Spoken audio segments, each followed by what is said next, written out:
This channel is supported by TrueFire. TrueFire is an online library of lessons from some of my favourite players. There's thousands of lessons on there. You can use the promo code JNC40 to get 40% off of any of their courses.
I have been thinking about this for a little bit of a while. I know there are certainly still people that are completely, basically say that anything with a menu on it they will never use, or anything modeling they are completely disinterested in.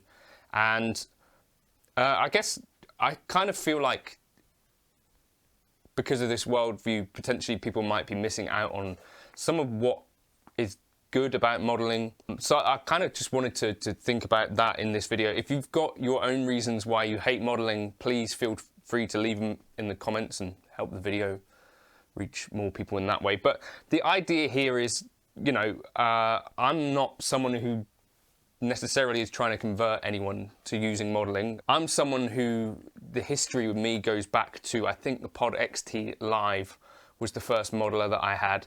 Probably like 2000 and when would that have been? 2004, 2005, somewhere around there.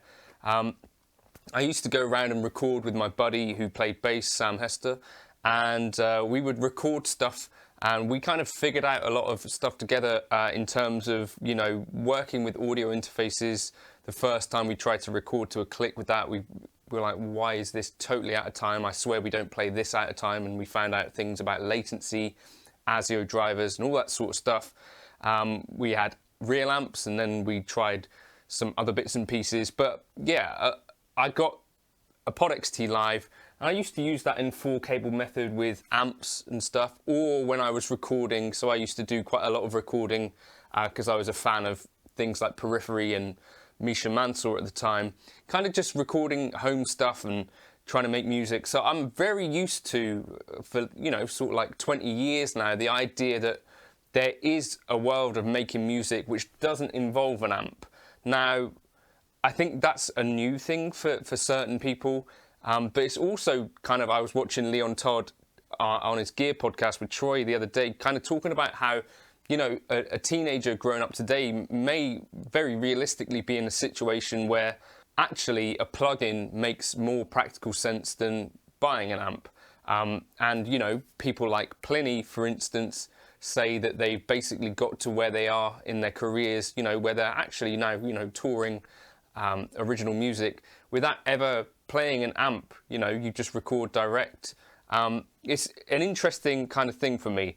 Now, first of all, I think that the main reason that I think that people, first of all, think that they hate modeling is that A, they feel like they're very difficult things to use. Now, if you can use something like a digital camera, if you can use a digital audio workstation, frankly, if you can use something like a Free the Tone, what's it called, the flight time delay pedal, if you can use various bits and pieces of gear, I think most of the modern modelers actually are relatively simple to use. They might take a bit of time, there might be a bit of a learning curve, but certainly I find it a lot easier to navigate a modeler than I do to use a camera, you know, or, you know, editing software. Many of these things seem quite daunting at first, but once you get used to the idea of, you know, what these things are about, you know, you have a virtual signal chain. We're very used to, in digital audio workstations, working with plugins. I think a lot of people these days tend to use plugins rather than outboard gear for workflow reasons. So I think they're not as complicated as people would think. And yeah, if you can program a Gig Rig 3 or something like that, then for sure a Line 6 user interface, a Fender Tone Master Pro interface, a Quad Cortex interface, it's going to be way simpler than that. You know, if you've ever programmed a MIDI rig, this stuff is, I think, far easier to use than that has ever been. Next thing that I think people, you know, people try this stuff and dabble this stuff, and then the thing that I still find that you have to get around is the fact that this stuff, frankly, when you experience it, is not quite the same as playing with a real amplifier. Now, on recordings, and when you see stuff on YouTube and when you see things that are recorded and you can do A/B comparisons and stuff like that, by the time it's gone through a microphone and is recorded, I think then you get a pretty fair sense of what these things can sound like. And the clear thing to me is that actually what we're not quite getting is the sound of the amp in the room, and that is kind of that holy grail experience that some people are always going to need, I think, and some people might cling on to. If you watch like That Pedal Show, sometimes, you know, you can see that their dB meter is up as high as something like 104, 108 dB. Now, even if you had in-ear monitors in on a gig with an amp kicking out that much volume, I'm imagining that you're still getting a load of kind of feedback from the amp. You're getting a load of kind of stuff woofing at your legs. That is, I think, what some purists are going to be addicted to. The idea that modeling doesn't sound like amplifiers, I think, is born from that part of the experience. So Joe Satriani has said this as well. He gets into the studio with an engineer and he quickly remembers that basically once you stick a mic on the amp and stand in the next room over, actually you realize that microphones don't work like ears. So that amp in the room thing is a real thing, but it doesn't exist once you stick a mic on it anyway. In a recording sense, that I think Jim Lill did a thing on this. In a gigging sense though, you do definitely get a big, fuller sound in the room. I think this is a thing that sound men in general these days tend to hate. And if anything, they want you not to have that kind of volume on stage. But I think it is a thing that people like Joe Bonamassa will champion. And I personally love using an amplifier live. And I do think it's more fun. And I do think it's a thing that is worth holding on to if you can, because it is unlike using a modeler. So I think one of the things to bear in mind, so if I, for instance, plugged in this IRX to the sorts of things that I plug a modeler into, you get a very similar sort of response. And I was quite surprised by this the other day. So people try, you know, plug in an HX Stomp with the amp modeling on in the front of a tube amplifier. And sometimes the experience is like, oh, that's really fizzy and stuff. I did this the other day with the IRX. It's the same thing. So I think it's not that the modelers aren't sounding like these things. It's that we are used to amps sounding a certain way. Once you stick a microphone in front of it, and if you were to play that sound back through a speaker system, is very different to what you're hearing on stage. And I had this experience with Jake and Mick when they were playing this gig at Firehouse a few months back. When I was standing in front of the PA speaker, there's nothing about that sound that I was thinking, well, that's not something that I could achieve in the modelling world. It's when you stand right in front of stage and you hear the amplifier in the room part of it, that's the bit that's a bit more difficult to replicate. And I don't think it's something you can easily get back to from the modelers. Once you put a microphone in front of an amp, there's not really a way to amplify that signal back and get what has been lost through the process of sticking a mic in front of an amp. It's kind of my opinion on that. Test this idea and check that I'm not totally barking up the wrong bush. I decided to record something through my normal analog pedal board into the Matchless Lightning Rift clone. This is going into my Mesa Boogie EV12 speaker, into an Aston Origin, whatever that's called, there's a microphone in there. And I recorded that so I can sort of remember how that sounded and felt to play in the room. You know, that kind of big sound, even though it's not massively loud. And I thought, well, what if I put that back out through my laptop into this speaker here? Let's see what that ends up sounding like, given that it is essentially a full signal chain put back through a speaker. Do we get anything like what it was like to play in the room, is the question for me.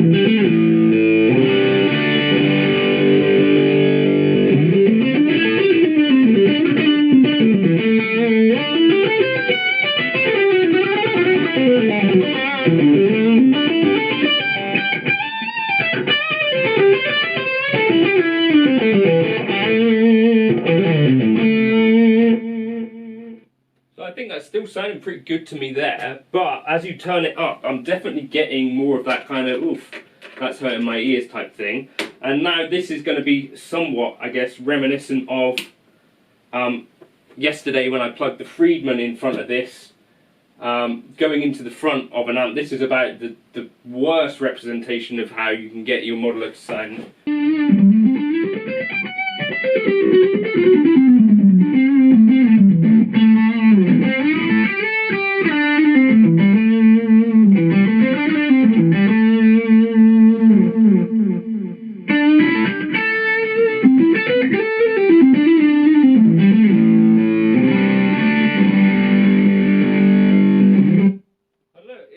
Still, that's not as bad as I was expecting, so maybe there is something to this. Maybe the digital modelling is ruining everything. Now, the reason I think that people should care about this stuff is that I think there's an endless kind of world of tweaking, experimentation. There's things that I could do with a modeler that I could not do in the real world.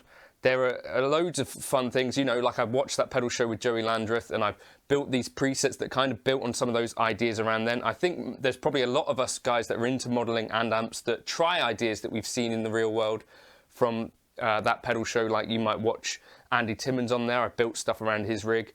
I'm always watching like rig rundowns and thinking, right, I could try this, I could try that. I think it's a great way to actually learn more about bits and pieces of gear. And instead of worrying necessarily, does it sound exactly like the real world counterpart, I kind of just enjoy it for what it is.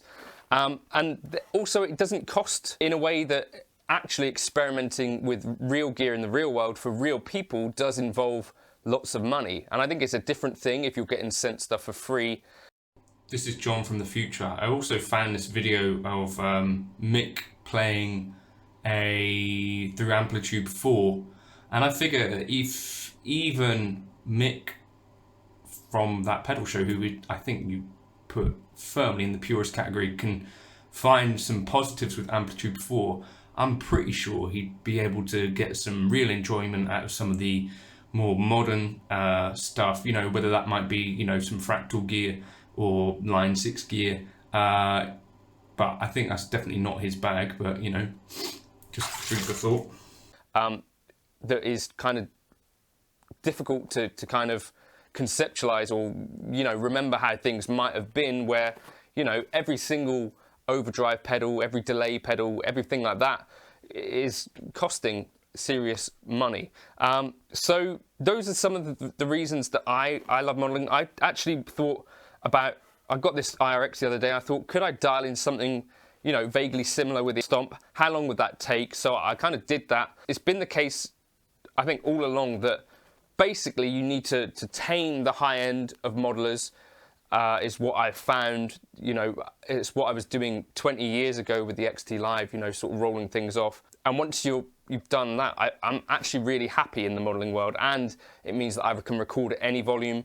I have a consistent kind of tone going on if I want it to be. I can experiment for free, and there's kind of an endless world of ideas, you know, especially if you go into like the fractal world and stuff like that. Yeah, I'm a big fan of modeling for those reasons, and I'm a big fan of amps for other reasons. But I think most professional guitarists these days have to at least be semi-comfortable with the idea of playing with a modeler at some point. Even planned, I was doing it years ago. You know, it's just the reality of playing music in 2023, I think. Let me know your thoughts in the comments. Cheers. Oh, and I'll put that Friedman preset into the folder if you want to try it. That's something I couldn't do with a real amp, but you can try those tones if you want in the Gumroad folder. Cheers. As a case in point for this, so I've got this Friedman IRX that I bought because I felt like it's a relevant piece of gear, an interesting piece of gear to me. But when I really think about it, on the tip of my fingers with something like the HX Stomp, is probably quite a bit of that unit is capable of in general. So obviously I'm not trying to really convince anyone of anything, maybe just sort of demonstrate some of this stuff. But once you know how to use these one of these things, and you know, I think they all are on a bit of a scale of being easy to use or not. So Dave Friedman said start at 6 with this other unit. We've got the placator clean here. So, you know, is it taking a long time to pull up this stuff? Not really, once you know what you're doing. So we've got clean there. I'll assign that to here. Okay, and then on the other side, we want placated dirty. Obviously, I've spent many years with this sort of gear, but I just feel like there's a little bit of it's kind of, well, from some people, a bit of a snobby attitude to some of this stuff, and then some of it is just people that really can't get their head around this sort of menu system, I guess. But for me, there are way more complicated things that people can do. I'm going to leave C45 and fat on. You know, working, if you can work a digital audio workstation, if you can work a modern camera, then using a modeler is definitely easier in most cases than that.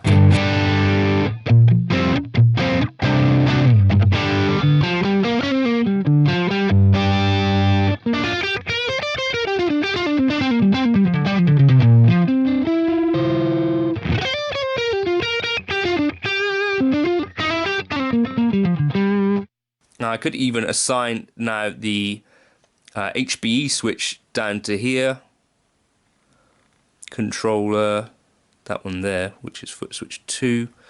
You know, like, it's really not that difficult to get comparable results to, and this is, yeah, the key thing, comparable results to using the actual hardware and stuff with a microphone. I've done enough kind of experimentation to know that that has been the case for me.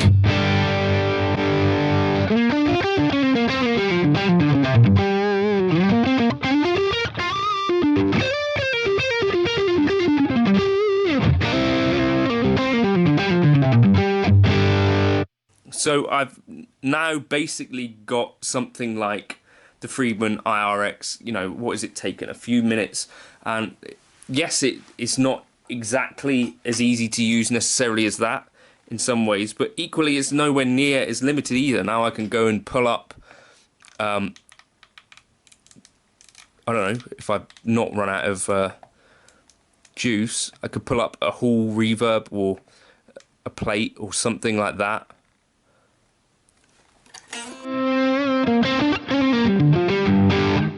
You know, we're used to in our normal lives navigating menu systems, and the best pieces of gear, the best pieces of technology make that easier. But again, this is nowhere near as complicated as using a camera, using a digital audio workstation. It's just a thing that you get used to with workflow over time.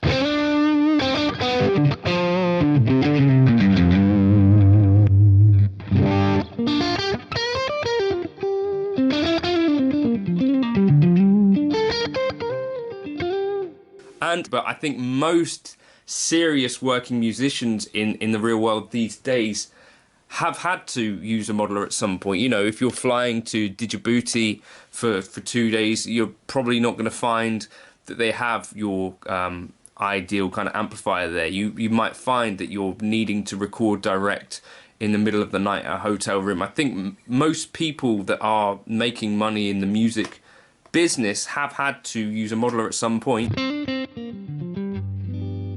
And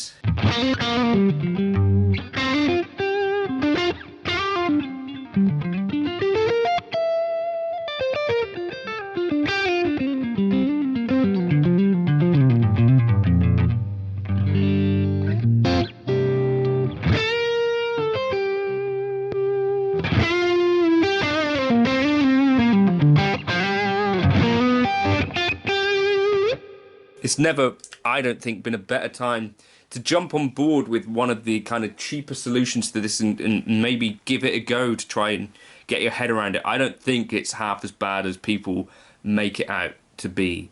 So, I don't know, that's just a little bit of demonstration. You know, less than 5 minutes, I can pull up something that gets me comparable results to a piece of £500 hardware, and it's just saved, and, you know, then I can get on with my life, right? I guess. Chuck a delay on there because everything's better with delay.